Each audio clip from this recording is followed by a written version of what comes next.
Hi hello ನಮಸ್ಕಾರ ಎಲ್ರಿಗೂ. Welcome to my YouTube channel. ಎಲ್ಲರಿಗೂ ಸಿಂಪ್ಲಿ ರಿಯಲ್ ಯೂಟ್ಯೂಬ್ ಚಾನಲ್ಗೆ ಸುಸ್ವಾಗತ. ತುಂಬ ದಿನ ಆದಮೇಲೆ ವಿಡಿಯೋ ಮಾಡ್ತಿದ್ದೀನಿ.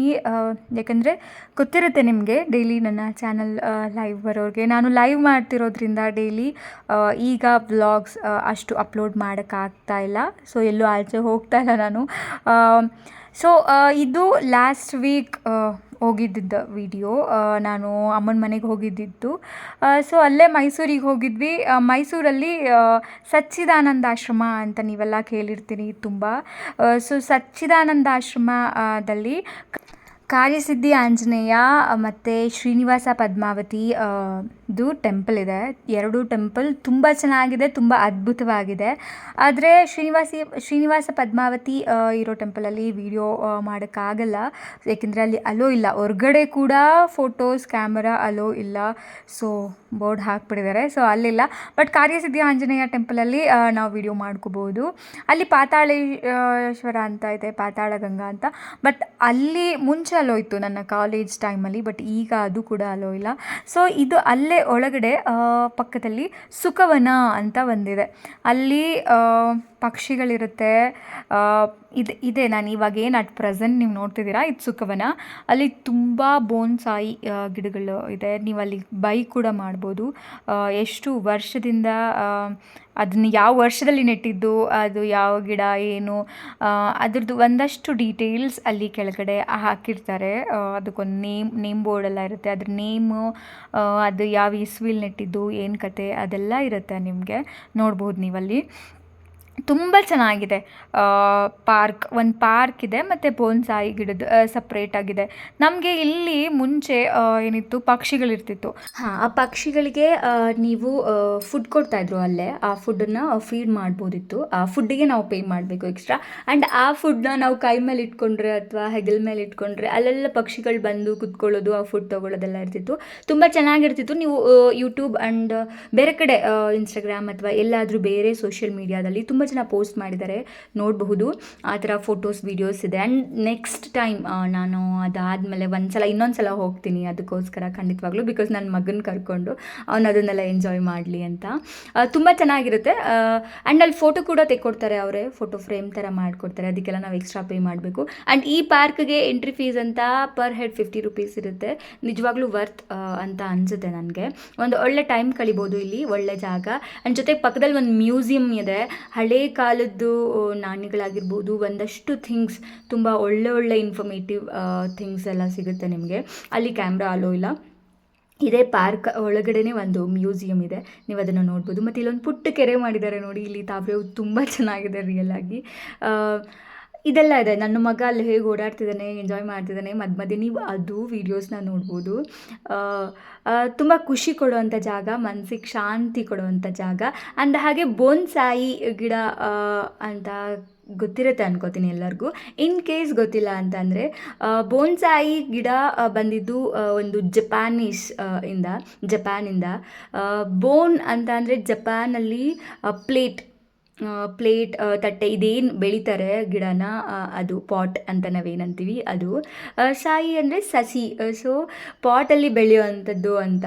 ದೊಡ್ಡದಾಗೋ ಮರಗಳನ್ನು ತುಂಬ ಚಿಕ್ಕದಾಗಿ ಮನೆಯಲ್ಲೇ ಇಟ್ಕೊಳ್ಳೋ ಥರ ನಾವು ಬೆಳೆಸೋವಂಥ ಗಿಡಗಳೇ ಬೋನ್ಸಾಯಿ ಗಿಡ. ಈಗ ನೀವು ಇಷ್ಟೊತ್ತು ಏನು ನೋಡ್ತಿದ್ದೀರಾ, ಇದೆಲ್ಲ ಬೋನ್ಸಾಯಿ ಗಿಡಗಳು. ಇಲ್ಲಿ ತುಂಬ ಚೆನ್ನಾಗಿದೆ. ಮತ್ತು ಎಷ್ಟು ವರ್ಷದಿಂದ, ನನಗಿಂತ ತುಂಬ ದೊಡ್ಡ ಗಿಡಗಳೆಲ್ಲ ಇದೆ. 1945 ಅಷ್ಟು ವರ್ಷದಿಂದ ನಾನು ಅಬ್ಸರ್ವ್ ಮಾಡಿದ್ದು. 1942 ಹೈಯೆಸ್ಟ್ ಅಂತ ಅನಿಸುತ್ತೆ ನಾನು ಅಬ್ಸರ್ವ್ ಮಾಡ್ದಂಗೆ. ಗೊತ್ತಿಲ್ಲ, ಇನ್ನೂ ನೀಟಾಗಿ ನೋಡಿಲ್ವೇನೋ, ನಾನು ಮಿಸ್ ಮಾಡಿರ್ಬೋದು. ಅದಕ್ಕಿಂತ ಹಳೆಯ ಗಿಡಗಳು ಕೂಡ ಅಲ್ಲಿರ್ಬೋದು. ಪ್ರತಿಯೊಂದು ಆಲದ ಮರ ಆಗಿರಲಿ, ಹುಣಸೆ ಮರ ಆಗಿರಲಿ, ಇದೆಲ್ಲ ಮರಗಳನ್ನು ಚಿಕ್ಕದಾಗಿ ಪ್ಲೇಟಲ್ಲಿ ನೀಟಾಗಿ ನೋಡ್ಕೊಂಡಿದ್ದಾರೆ. ಮತ್ತು ಈ ಗಿಡನ ಬೆಳೆಯೋದು ಅಷ್ಟು ಈಸಿ ಅಲ್ಲ, ಏಕೆಂದರೆ ತುಂಬ ಕಡಿಮೆ ಮಣ್ಣಿರುತ್ತೆ, ಸಾಯಿಲ್. ನೀವು ಅದನ್ನು ನೀಟಾಗಿ ಟೇಕ್ ಕೇರ್ ಮಾಡ್ತಾ ಇರಬೇಕು. ಹಾಗಾಗಿ ತುಂಬ ಈಸಿ ಅಲ್ಲ ಅಂತ ನನಗನ್ಸುತ್ತೆ ಪರ್ಟಿಕ್ಯುಲರ್ ಆಗಿ. ಬಟ್ ತುಂಬ ಚೆನ್ನಾಗಿದೆ, ತುಂಬ ವರ್ಷಗಳಿಂದ ಬೆಳೆದಿದೆ. ನೋಡೋದಕ್ಕೆ ತುಂಬ ಖುಷಿ ಆಗುತ್ತೆ. ಬಟ್ ಇದ್ರದ್ದು ಒಂದು ಡಿಸ್ಅಡ್ವಾಂಟೇಜ್ ಕೂಡ ಇರುತ್ತೆ ಅಲ್ವಾ. ಅಡ್ವಾಂಟೇಜ್ ಇದ್ಮೇಲೆ ಡಿಸ್ಅಡ್ವಾಂಟೇಜ್ ಕೂಡ ಇರುತ್ತೆ. ಡಿಸ್ಅಡ್ವಾಂಟೇಜ್ ಏನಂದರೆ, ನಾವು ಮನೇಲಿ ಇದನ್ನು ಬೆಳೆಸೋದ್ರಿಂದ ಪ್ರಾಣಿಗಳಿಗೆ ಸ್ವಲ್ಪ ಒಳ್ಳೆಯದಲ್ಲ ಅಂತ ಹೇಳ್ತಾರೆ. ಬಿಕಾಸ್ ಅದರ ಲೀಫಲ್ಲಿ ಸ್ವಲ್ಪ ಪಾಯ್ಸನಸ್ ಇರುತ್ತೆ, ಅಥವಾ ಅದನ್ನು ಬೆಕ್ಕು ಮತ್ತು ನಾಯಿ, ನಾವು ಮನೇಲಿ ಏನು ಸಾಕು ಪ್ರಾಣಿಗಳಿರುತ್ತೆ ಅದಕ್ಕೆ ಒಳ್ಳೆಯದಲ್ಲ ಅಂತ ನಾನು ನೋಡಿದ ಪ್ರಕಾರ ಗೂಗಲಲ್ಲಿ. ಅಷ್ಟೊಂದು ಗೊತ್ತಿಲ್ಲ ನನಗೂ ಅದ್ರ ಬಗ್ಗೆ, ಒಳ್ಳೆಯದಲ್ಲ ಅಂತ ಇತ್ತು. ಬಟ್ ಅಡ್ವಾಂಟೇಜಸ್ ನಾವು ನೋಡೋದಾದರೆ ನೋಡೋಕೆ ಖುಷಿ ಕೊಡುತ್ತೆ, ಅದು ನಮ್ಮ ಮನೇಲಿದ್ದರೆ ಬಟ್ ಕ್ಯೂಟಾಗೂ ಕಾಣುತ್ತೆ, ಒಂದು ಒಳ್ಳೆ ರೀತಿ ಇರುತ್ತೆ, ನೀವು ಮನೆಯೊಳಗೆ ಈಸಿಯಾಗಿ ಬೆಳೆಸ್ಕೋಬಹುದು ಅಂತ. ಆ್ಯಂಡ್ ಇಲ್ಲಿ ಈಗ ನೀವು ನೋಡ್ತಿದ್ದೀರಾ ನನ್ನ ಮಗ ಓಡಾಡ್ತಿರೋದು. ಇಂಥ ಜಾಗಗಳಿಗೆ ಕರ್ಕೊಂಡೋದ್ರೆ ಅವನದು ಏನೂ ಕಷ್ಟ ಇರಲ್ಲ ಪಾಪ, ಅವನ ಪಾಡಿಗೆ ಅವನು ಆಟ ಆಡ್ಕೊಂಡು ಓಡಾಡಿಕೊಂಡು ಎಂಜಾಯ್ ಮಾಡ್ಕೋತಾ ಇರ್ತಾನೆ. ನಾವು ಸ್ವಲ್ಪ ಅವನು ಏನು ಮಾಡ್ತಿದ್ದಾನೆ ಅಂತ ಅಬ್ಸರ್ವ್ ಮಾಡಿಕೊಂಡ್ರೆ ಸಾಕು, ಎತ್ಕೋ ಮಾಡು, ಏನೂ ಹಠ ಮಾಡಲ್ಲ ಪಾಪ, ಏನೂ ಕೇಳಲ್ಲ. ಆ್ಯಂಡ್ ನೀವಿಲ್ಲಿ ನೋಡ್ತಾ ಇದ್ದೀರಾ ರಾಮಶಿಲಾ, ಇದು ನಿಜವಾದ ರಾಮಶಿಲಾ. ಅಲ್ಲಿ ಬೋರ್ಡ್ ನೀವು ನೋಡ್ತಿರ್ಬೋದು, ರಾಮ ಸೀತೆ ವಿಗ್ರಹ ಕೂಡ ಅಲ್ಲಿದೆ. ಆ ಕಲ್ಲು ಏನು ನೀರಲ್ಲಿ ತೇಲುತ್ತೆ ಅದು ಹಾಗೆ ನ್ಯಾಚುರಲ್ಲಾಗಿ ಕಾಣ್ತಿತ್ತು. ಸೊ ಅದಾದಮೇಲೆ ಪಾರ್ಕ್ ನಿಮಗೆ ಈಸಿಯಾಗಂತೂ ಮುಗಿಯಲ್ಲ, ಜೊತೆಗೆ ಈ ಕಲ್ಲಿನ ಕಂಬಗಳು ದೊಡ್ಡ ದೊಡ್ಡದು, ನೀವು ಪ್ರೀವಿಯಸ್ಲಿ ಏನು ನೋಡಿದ್ರೆ ಕಲ್ಲಿನ ಕೆತ್ತನೆಗಳು, ಕೆಲವೊಂದು ಪುಟ್ಟ ಪುಟ್ಟ ವಿಗ್ರಹಗಳು ತುಂಬ ಚೆನ್ನಾಗಿದೆ. ಈ ಥರ ಕಲ್ಲಿಂದ ಮಾಡಿರೋ ಮಂಟಪಗಳು ಎಲ್ಲನೂ ನೋಡೋಕೆ ಸಿಗುತ್ತೆ ಇಲ್ಲಿ. ಆ್ಯಂಡ್ ಲಾಸ್ಟಲ್ಲಿ ಇದೊಂದು ಹಾರ್ಸ್ ರೈಡ್ ಥರ ಇಟ್ಟಿದ್ದಾರೆ, ಮಕ್ಕಳು ಇದ್ರ ಮೇಲೆ ಕುತ್ಕೋಬೋದು.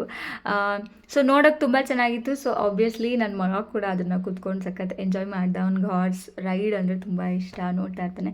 ಇದೆಲ್ಲ ಪುಟ್ಟ ಪುಟ್ಟ ಶೋ ಗಿಡಗಳು. ಆ್ಯಂಡ್ ಇಲ್ಲೇ ನಾನು ಎಂಟ್ರೆನ್ಸಲ್ಲಿ ನನ್ನ ವಿಡಿಯೋ ಸ್ಟಾರ್ಟಿಂಗಲ್ಲಿ ನೀವು ನೋಡಿದ್ರೆ ಗೊತ್ತಾಗುತ್ತೆ, ಅಲ್ಲೊಂದು ಶಾಪ್ ಇದೆ. ಆ ಶಾಪಲ್ಲಿ ನಾವು ಯಾವ ಗಿಡಗಳು ಬೇಕು ಅಲ್ಲಿ ಹೇಳಿ ನಾವು ಬೈ ಮಾಡ್ಬೋದು. ಸೊ ಯಾರಿಗೆಲ್ಲ ಈ ಗಿಡಗಳ ಇಂಟ್ರೆಸ್ಟ್ ಇರುತ್ತೆ ಅಥವಾ ಬೇಕು ಅಂತ ಅನಿಸುತ್ತೆ, ನೀವು ಅಲ್ಲೋಗಿ ಬೈ ಕೂಡ ಮಾಡ್ಬೋದು. ಆ್ಯಂಡ್ ಇದನ್ನು ಎಷ್ಟು ನೀಟಾಗಿ ಆರ್ಗನೈಸ್ ಮಾಡಿದ್ದಾರೆ, ಮತ್ತು ಇದನ್ನೆಲ್ಲ ನೋಡ್ಕೊಳ್ಳೋಕ್ಕೆ ಅಲ್ಲಿ ಎಷ್ಟು ಜನ ಇದ್ದಾರೆ ಅಂತಂದರೆ, ಒಂದು ಎಲೆ ಕಸ ಕೆಳಗೆ ಬಿದ್ದರೂ ಇಮಿಡಿಯೇಟಾಗಿ ಅದನ್ನೆಲ್ಲ ಕ್ಲೀನ್ ಮಾಡ್ತಿರ್ತಾರೆ. ನೀವು ಹೋದಾಗ ಅದನ್ನೆಲ್ಲ ಅಬ್ಸರ್ವ್ ಮಾಡ್ಬೋದು, ನಾನಂತೂ ನೋಡಿದೆ. ಆ್ಯಂಡ್ ಸೆಕ್ಯೂರಿಟೀಸು ಅಷ್ಟೇ, ತುಂಬ ಜನ ಸೆಕ್ಯೂರಿಟೀಸ್ ಇರ್ತಾರೆ. ಆ್ಯಂಡ್ ಏನಾದ್ರು ಡೌಟ್ ಕೇಳಿದರೆ ಪಾಪ ನೀಟಾಗಿ ರೆಸ್ಪಾನ್ಸ್ ಮಾಡ್ತಾರೆ ಅಲ್ಲಿ. ಇದೆಲ್ಲ ಕಲ್ಲಿಂದನೇ ಮಾಡಿರೋ ಪಕ್ಷಿಗಳು, ಮತ್ತು ಅಲ್ಲೊಂದು ಆಂಜನೇಯ ವಿಗ್ರಹ ಕೂಡ ಇತ್ತು. ನೋಡೋಕೆ ತುಂಬ ಚೆನ್ನಾಗಿದೆ.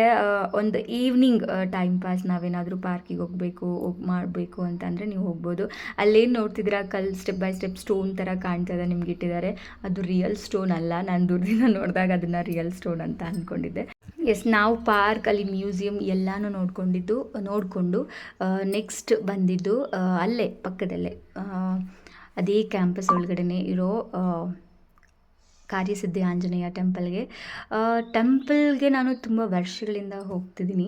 ಈಗ ತುಂಬ ಲಾಂಗ್ ಗ್ಯಾಪ್ ಆಗಿತ್ತು ಈ ಸಲ ಹೋಗಿ. ಬಟ್ ಮೈಸೂರಲ್ಲಿದ್ದಾಗ ವೀಕ್ಲಿ 15 days ಮಂತ್ಲಿ ಹೋಗ್ತಾನೆ ಇರ್ತಿದ್ದೆ ಅವಾಗವಾಗ. ನನ್ನ ಫ್ರೆಂಡ್ ಈ ಟೆಂಪಲ್ಗೆ ನನ್ನ ಫಸ್ಟ್ ಟೈಮ್ ಕರ್ಕೊಂಡು ಹೋಗಿದ್ದು, ಕವನ ಅಂತ ನನ್ನ ಫ್ರೆಂಡ್. ಈ ಟೆಂಪಲ್ ಏನಿದೆ ಅದ್ಭುತವಾಗಿದೆ, ಪ್ರತಿಯೊಂದು ಕೆತ್ತನೆಗಳು ಅಷ್ಟೇ ಚೆನ್ನಾಗಿದೆ. ಇಲ್ಲಿ ಕಾರ್ಯಸಿದ್ಧಿ ಆಂಜನೇಯ ಟೆಂಪಲ್ ವಿಶೇಷತೆ ಏನು ಅಂತ ಅಂದರೆ, ಅಲ್ಲಿ ಪಕ್ಕದಲ್ಲಿ ನಿಮಗೆ ಮನೆ ಥರ ಏನು ಕಾಣಿಸ್ತದೆ, ನೆಕ್ಸ್ಟ್ ನಿಮಗೆ ವಿಡಿಯೋದಲ್ಲಿ ನೆಕ್ಸ್ಟ್ ಕಾಣಿಸ್ಬೋದು. ಅದು ಈಗ ಹೊರಗಡೆ ತುಂಬ ಜಾಗ ಇದೆ, ಸ್ಪೇಸು. ಅಲ್ಲಿ ಮಕ್ಕಳು ಆಟ ಆಡ್ತಿರ್ತಾರೆ, ಸ್ಟೂಡೆಂಟ್ಸ್ಗಳು ಓದ್ಕೋತಾ ಇರ್ತಾರೆ, ಎಲ್ಲ ಚೆನ್ನಾಗಿರುತ್ತೆ. ಇದೇ ಕಾರ್ಯಸಿದ್ಧಿ ಆಂಜನೇಯ ಟೆಂಪಲ್. ಮತ್ತು ಇಲ್ಲಿ ಮಂತ್ರಘೋಷಿಗಳು ಯಾವಾಗಲೂ ಪಠಿಸ್ತಾ ಇರ್ತಾರೆ ಹೋದಾಗೆಲ್ಲ, ಒಂದು ಒಳ್ಳೆ ಪಾಸಿಟಿವ್ ಫೀಲ್ ಕೊಡೋ ಅಂಥ ಜಾಗ. ಸುತ್ತ ಇದು ದೇವಸ್ಥಾನದ ಸುತ್ತ ಇದನ್ನ ಬೆಳಿಗ್ಗೆಗಿಂತ ಸಂಜೆ ನೋಡ್ಬೋದು. ಆ್ಯಂಡ್ ನಾನು ಮುಂಚೆ ಹೇಳಿದಾಗೆ ಇದೆ ಮನೆ. ಇಲ್ಲಿ ಕಾರ್ಯಸಿದ್ಧಿ ಆಂಜನೇಯ ಪೂರ್ಣಫಲ ಅಂತ ಏನು ಕೊಡ್ತಾರೆ. ಸೊ ನಾವು ಆ ತೆಂಗಿನಕಾಯಿ ಪೂರ್ಣಫಲ ಅದನ್ನು ನಾವಲ್ಲಿ ಟಿಕೆಟ್ ಕೌಂಟರ್ ಇದೆ, ಅಲ್ಲಿ ಹೋಗಿ ಕೊಟ್ಟರೆ ನಂಬರ್ ಹಾಕಿ ಕಾಯಿ ಮೇಲೆ ಬರೆದು 100 rupees ನಿಮಗೆ ಅದನ್ನು ಕೊಡ್ತಾರೆ. ಸೊ ನಾವು ಅದನ್ನು ಮನೆ ಒಳಗಡೆ ಹೋಗಿ ಕಾಯಿ ಕಟ್ಟಕ್ಕಿಂತ ಮುಂಚೆ ದೇವ್ರಿಗೆ 9 ಪ್ರದಕ್ಷಿಣೆ ಹಾಕಬೇಕು. ಆ್ಯಂಡ್ ಅದ್ರ ಹಿಂದೆ ಮಂತ್ರ ಇರುತ್ತೆ ಒಂದು ಕಾರ್ಯಸಿದ್ಧಿ ಆಂಜನೇಯದ್ದು. ಸೊ ಅದನ್ನು ನಾವು ಪಠಿಸ್ಬೇಕು. ಆ್ಯಂಡ್ ಡೈಲಿ ಇದನ್ನು 1 time ಹೇಳಿಸ್ಬೇಕು. ಸೊ ಇದೆಲ್ಲ ಇನ್ಸ್ಟ್ರಕ್ಷನ್ ನಿಮಗೆ ಅಲ್ಲಿ ಪುರೋಹಿತರು ಕೊಡ್ತಾರೆ. ಆ್ಯಂಡ್ ಆ ಕಾಯಿಗೂ ಅರ್ಚನೆ ಮಾಡಿ ಅವರೇ ಗೈಡ್ ಮಾಡ್ತಾರೆ, ನಿಮಗೆ ತೊಂದರೆ ಇಲ್ಲ. ಸೊ ನಾನು ಇದನ್ನು ಮಾಡಿದ್ದೀನಿ. ಆ್ಯಂಡ್ ನನಗಿದೆಲ್ಲ ಆಗಿದೆ ಕೂಡ ತುಂಬ ಸಲ. ಆ್ಯಂಡ್ ನೀವೀಗೇನು ನೋಡ್ತಿದ್ದೀರಾ ಕುತ್ಕೊಳ್ಳೋಕ್ಕೆ ಸ್ಪೇಸ್ ಥರ ಇದೆಯಲ್ಲ, ಇದು ಯಾಕೆ ಅಂದರೆ ಪ್ರತಿ ಶನಿವಾರ ರಾತ್ರಿ ಲೇಸರ್ ಲೈಟ್ ಬೀಳ್ತಾ ಹುಟ್ಟುತ್ತಾ ಇರುತ್ತೆ ಆಂಜನೇಯ ಸ್ವಾಮಿಗೆ. ಅದು ಇಡೀ ಆಂಜನೇಯ ಸ್ವಾಮಿದು ಕಥೆ ಸ್ಟೋರಿ ಆಗಿರುತ್ತೆ. ರಾಮಾಯಣ ಕೂಡ ಇಲ್ಲಿ ಇನ್ಕ್ಲೂಡ್ ಆಗಿ ಅದು ಕೂಡ ಬರುತ್ತೆ. ಸೊ ನೀವು ಅದನ್ನೆಲ್ಲ ನಿಜವಾಗ್ಲೂ ಲೈವಲ್ಲಿ ನೋಡೋಕ್ಕೆ ಅದ್ಭುತವಾಗಿರುತ್ತೆ. ಈ ಸಲ ಹೋದಾಗ ನಾನು ನೋಡೋಕ್ಕಾಗಲಿಲ್ಲ, ಬಟ್ ಇದು ನನ್ನ ಅಕ್ಕನ ಹತ್ರ ವಿಡಿಯೋ ಇತ್ತು, ಸೊ ಅವ್ರ ಹತ್ರ ಶೇರ್ ಮಾಡಿಸ್ಕೊಂಡೆ. ಬಟ್ ನಾನು ಇದನ್ನು ನೋಡಿದ್ದೀನಿ ಮುಂಚೆ ತುಂಬ ಸಲ.